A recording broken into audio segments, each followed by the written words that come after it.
किस्सा कुर्सी का के इस कार्यक्रम में जाएंगे जानेंगे और क्या कहता है बालाघाट विधानसभा क्षेत्र का वोटर, एक आम किसान, क्या है उसकी आवाज़। अब हम अपने रथ में होकर निकल पड़े हैं सवार किस्सा कुर्सी का। आप लोगों से मेरा निवेदन है जी लोकतंत्र के महापर्व वोट डालने वाला दिन है जिसे हम कहते हैं जी आपका एक एक मत बहुत महत्वपूर्ण है जी। अपने प्रत्येक मत का सही जगह इस्तेमाल करें जो आपकी आवाज़ सड़क से सदन तक ईमानदारी से उठाए और आप लोगों की आवाज़ ईमानदारी से जीवन जी सकें, क्योंकि सरकार बनाने वाले आप लोग हैं। अगर आप मेरी बातों से सहमत हो तो सिर्फ मैं एक ही बात कहूंगा, बोलिए जय जवान जय किसान, जय जवान जय किसान। सच्चाई अपनी जगह ईमानदारी से बनी रहे। लोकतंत्र का चौथा स्तंभ पत्रकारिता के साथ मैं हूं आपका अपना राजा उत्कर्ष शुक्ला। जय हिंद जय भारत। आप सभी दर्शकों को नमस्कार, मैं हूं आपका अपना राजा उत्कर्ष शुक्ला। इस वक्त आप मुझे देख रहे हैं क्रांतिवीर न्यूज़ नेटवर्क पर। किस्सा कुर्सी का इस खास कार्यक्रम में हम आप पहुंचे हैं ग्रामीण क्षेत्र की ग्राम पंचायत कनकी में। हमारे साथ इस वक्त नौजवान सरपंच, क्या नाम है भैया आपका? दुर्गा पकड़वार। दुर्गा भैया, कैसा विधानसभा चुनाव में माहौल दिखाई दे रहा है आपको? विधानसभा चुनाव का माहौल ऐसा है, कांग्रेस पहले 2-3 भाग में बटी हुई थी जी। बालाघाट विधानसभा में। इस बार उनका मुख्य दावेदार और कांग्रेस में कोई गुटबाजी नहीं रही और अनुमा मुंजारा जो प्रत्याशी आई है उनको देखते हुए, क्योंकि अनुमा मुंजारा का खुद का जनाधार प्लस कांग्रेस पार्टी के जनाधार और जो छोटे तबके के वोटर है वो अनुमा मुंजारा जी को सपोर्ट करते हैं। मुझे बताया दुर्गा भैया, वर्तमान में पढ़ाई लिखाई दवाई और सिंचाई ऐसे गंभीर विषय जो एक सामान्य जनता की आवश्यकता होती है, उस पर कांग्रेस पार्टी कहाँ दिखाई दे रही है? उस पर देखो ऊपर वाले कहाँ दिखाई दे नहीं दिए, लेकिन जो मैं यथास्थिति की बात करूंगा, मैं ग्राम पंचायत कनकी का निवासी हूँ और यहाँ का मुखिया भी हूँ जी। जो लगभग 5 साल पहले गौरी बाबू ने नल जल योजना लगभग 150 करोड़ की लागू किए थे छिंदले घाट से जी। आज उस पर पलीता लग चुका है जी। आप देखोगे, यही मैं आपको उदाहरण दे दूंगा, मेरे ग्राम पंचायत कनकी में अब पूरे क्षेत्र में लालबरा जनपद में कि उसकी नल की टोटी निकली, लेकिन पानी कहीं उपलब्ध नहीं है। अच्छा, तो इस गौरी बाबू ने वहाँ भी 50% कमीशन खाया है। 150 करोड़ की योजना अगर है, आरोप लगा रहे हैं? हाँ, मैं लगा रहा हूँ, बिल्कुल मेरा आरोप। इसकी जांच के लिए आपने कुछ आवेदन प्रतिवेदन दिया? मीडिया के माध्यम से और कई बार अपने शिकायत भी की, मैंने स्वयं शिकायत लेटर पेड पे किया हूँ जी, लेकिन आज तक कोई कार्रवाई नहीं हुई। कमलनाथ सरकार के घोषणा पत्र में कृषकों के लिए खास चीज़ें ऐसी क्या हैं जिससे कि एक सामान्य मतदाता आकर्षित होता दिखाई देगा?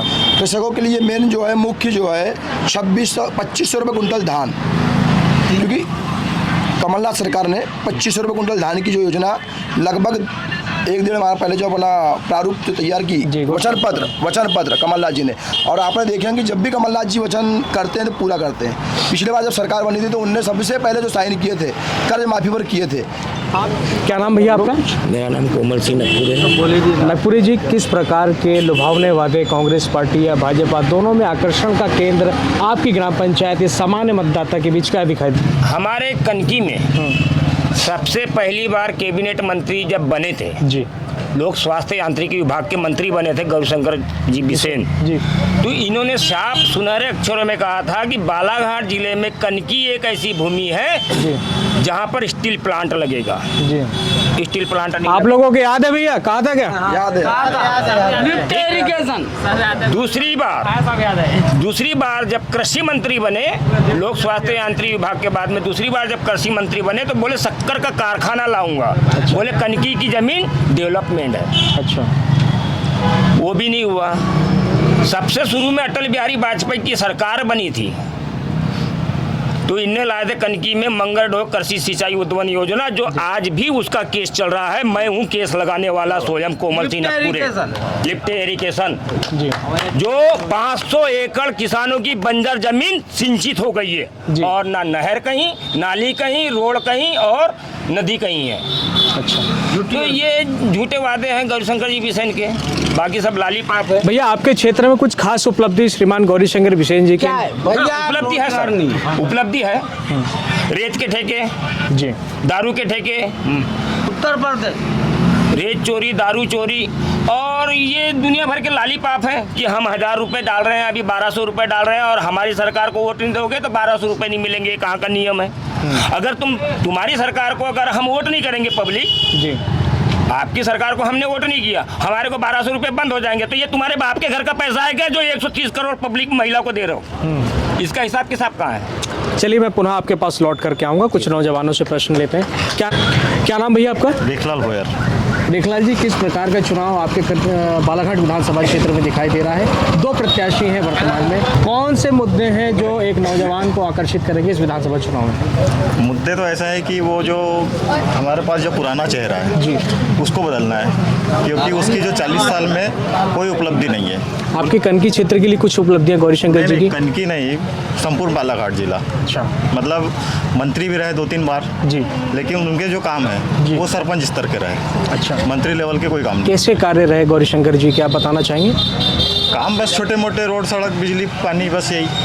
मतलब रोजगार के कोई बड़े साधन नहीं है जो अन्य क्षेत्रों में है। जी, बस ये छोटे मोटे काम हैं उनके, और अब उनसे हम लोग खपा हो चुके हैं। तो खफा होने का क्या कारण है गौरीशंकर जी से? मतलब मोदी जी भी 6000 दे रहे हैं, लाडली बहना को 1250 मिल रहे हैं, गैस सिलेंडर भी कम हो रहा है, और क्या चाहती है क्षेत्र की जनता? ये तो केवल चुनाव के लिए हो रहा है। अच्छा, इसके पहले कहाँ हुआ?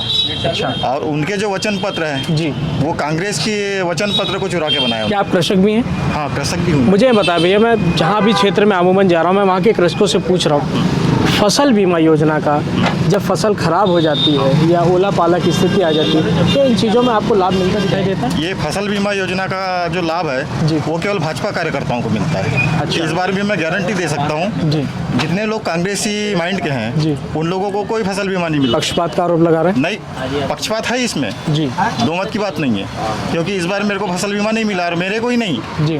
मेरे जो परिवार है, जो वो लोग जानते भी। अच्छा, बालाघाट विधानसभा में कहीं कास्ट पॉलिटिक्स तो नहीं दिखाई दे रहा है कि मेरी जात का है तो मैं इसलिए इसे वोट दूंगा, ऐसा कुछ तो नहीं आप लोगों के दिमाग में? पहले था, ऐसा कुछ नहीं है। पहले था।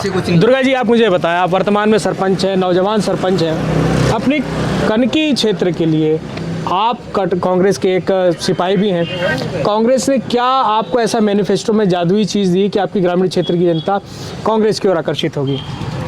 देखो, सबसे पहले मैं प्रधान हूँ कनकी का। जी, अगर ऊपर से, क्योंकि आज तक मेरे हिसाब से जब से कनकी में कांग्रेस का सरपंच रहा है जी, और गौरीशंकर बिसेन जी मंत्री विधायक रहे हैं, जी, तो कनकी को तो आज तक कोई ऊपर से कोई प्रॉफिट ही नहीं हुआ है। जी, भले से कनकी के लोकल का जो काम है, पंचायत प्रतिनिधि के, सरपंच के, मनरेगा का काम 15 वित्त 5 वित्त के, तो उसको चुरा के अपना भूमि पूजन लोकार्पण करता है गौरीशंकर बिसेन। अच्छा, हम तो अपेक्षा नहीं करते ऊपर से, अच्छा, लेकिन जो काम मैं आपको बता दूं, जब मैं सरपंच बना था जी, ग्राम पंचायत कनकी, तो मैंने अपना जो घोषणा पत्र जारी किया था, उसमें प्रथम मेरा काम था कि मैं माता माँ मंदिर के रोड बनाऊंगा, जी, जो अनुसुईया डहरवाल और भोजराम डहरवाल के नाम पे दर्ज थी। जी, मैंने सरपंच बनने के 1.5 महीने बाद उसको तुरंत में पंचायत के नाम पे दर्ज करवाया।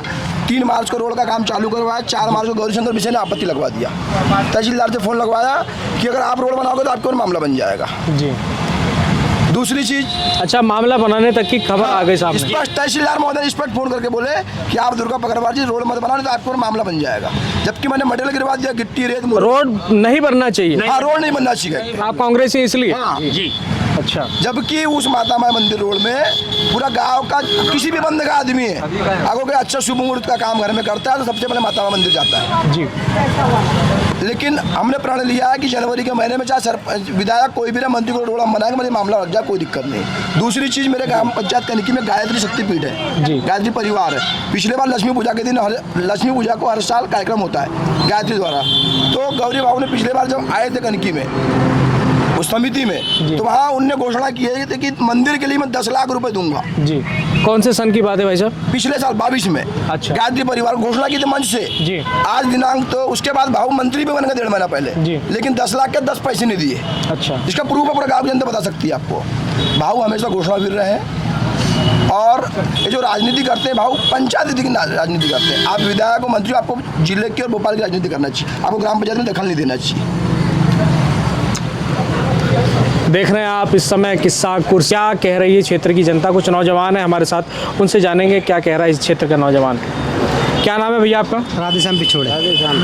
राधेश्याम भाई, किस प्रकार का चुनावी क्षेत्र में माहौल चल रहा है आपके? एक नौजवान हो, नौजवान के लिए क्या मुद्दे होंगे चुनाव में मताधिकार के प्रयोग करने के लिए? सबसे बड़ा मुद्दा भैया ये है कि इन्हें जो स्वास्थ्य और रोजगार है इस पे कभी ध्यान नहीं दिए। हमेशा सिर्फ जातिवाद और सिर्फ मुस्लिम हिंदू करके सिर्फ लड़ाए हैं बस।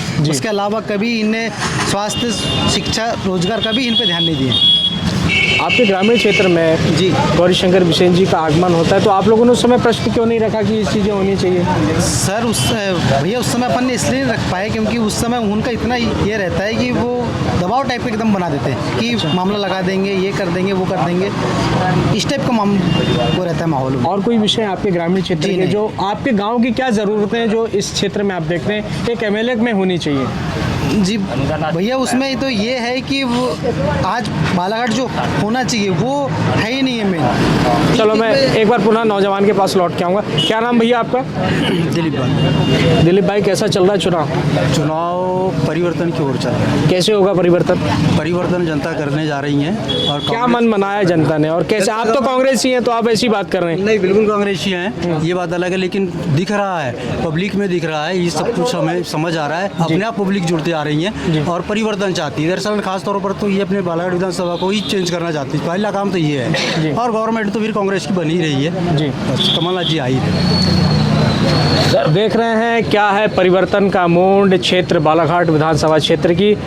दुर्गा जी मुझे बताएं, 15 महीने की कमलनाथ सरकार भी रही, 15 महीने की उपलब्धियां मुझे बताएं। 15 महीने की उपलब्धि ये रहेगी। पहली उपलब्धि की मतलब कहना चाहिए कि मुख्यमंत्री जब कमलनाथ जी बने तो सबसे पहले कर्ज माफ की जो घोषणा हुई थी जी। उसमें कर्ज माफ हुआ जी।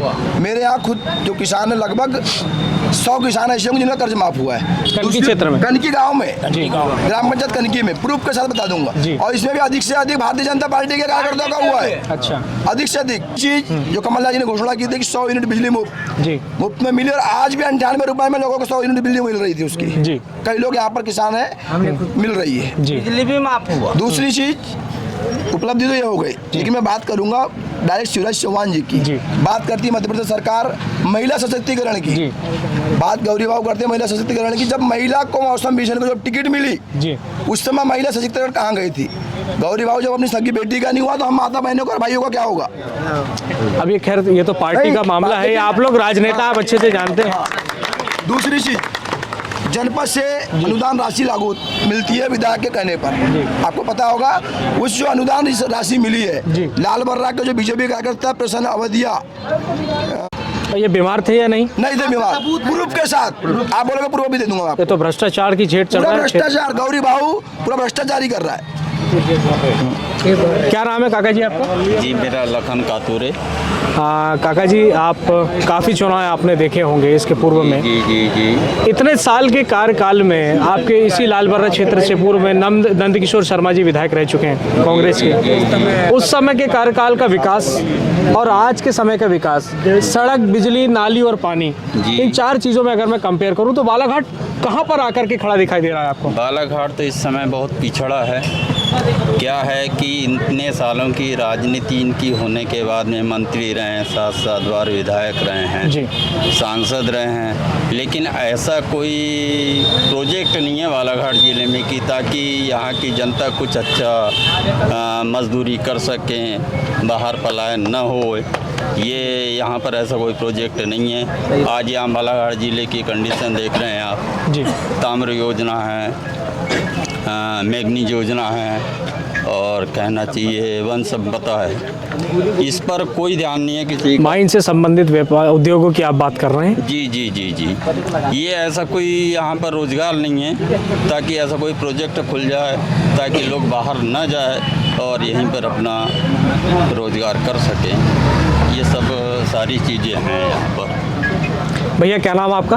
विजय प्रकाश नागपुरे। किस प्रकार की चुनावी स्थिति दिखाई दे रही है आपके क्षेत्र में? बस परिवर्तन की लहर है। क्यों होना चाहिए परिवर्तन? जरूरी है। 40-45 साल से एक व्यक्ति शासन कर रहा है, उसके बावजूद भी यहाँ का कोई विकास नहीं किया है। अच्छा। विकास के नाम पे कुछ ऐसा काम ही नहीं किया। भैया मुझे बताएं, विकास की कल्पना आप बालाघाट विधानसभा क्षेत्र में कैसा विकास होना चाहिए, आपकी कल्पना क्या है? इतना बड़ा मतलब बालाघाट विधानसभा क्षेत्र है, यहाँ पे एक से एक मैंगनीज है, एक से एक मतलब वन संपदा है, दुनिया भर के मतलब कहना चाहिए ये है, यहाँ पे एक हाथ उद्योग खोला क्या उनने आज तक के हैं? रोजगार को लेकर के आपका सवाल है। हाँ, वो क्या है सर, जी ताम्र परियोजना है, माइनिंग है जी।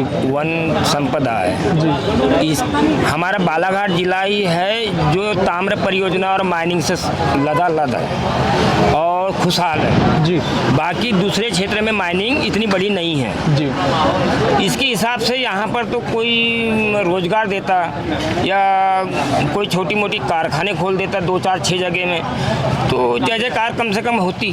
जैसे छिंदवाड़ा में जय जयकार कमलनाथ जी की होती वैसी गौरीशंकर की हो जाती कि बोला गया। और फोकस है, सबसे बड़ा फोकस है अभी राजनीति में तो शिक्षा और मेडिकल को लेकर के। आज प्रत्येक व्यक्ति बालाघाट विधानसभा क्षेत्र का हो या लांजी क्षेत्र का हो या 6 हो 7 विधानसभा क्षेत्र का हो, बालाघाट जिला में जब प्रसूता हॉस्पिटल में जाता है प्रसूति के लिए 5,000 पहले 2 डॉक्टर को तो ऑपरेशन होगा और नहीं तो लाश ले जाओ। अच्छा, ये पोजीशन है सर, मैं खुद 5,000 देने वाला आदमी हूँ। आप देख रहे हैं किस प्रकार की स्थिति बालाघाट विधानसभा क्षेत्र में दिखाई दे रही है। दूसरी चीज सर जी, हौसले कर्मचारियों के भी बुलंद है गौरी भाव की वजह से। कहाँ तक जाओगे जी तो गौरी भाव की बाड़ी तक जी। उसके आगे तो नहीं जाओगे ना जी। फिर तो कल मिलेगा तो तू बुक कल FIR तेरे नाम से किया, अधिकारी को प्रताड़ित किया।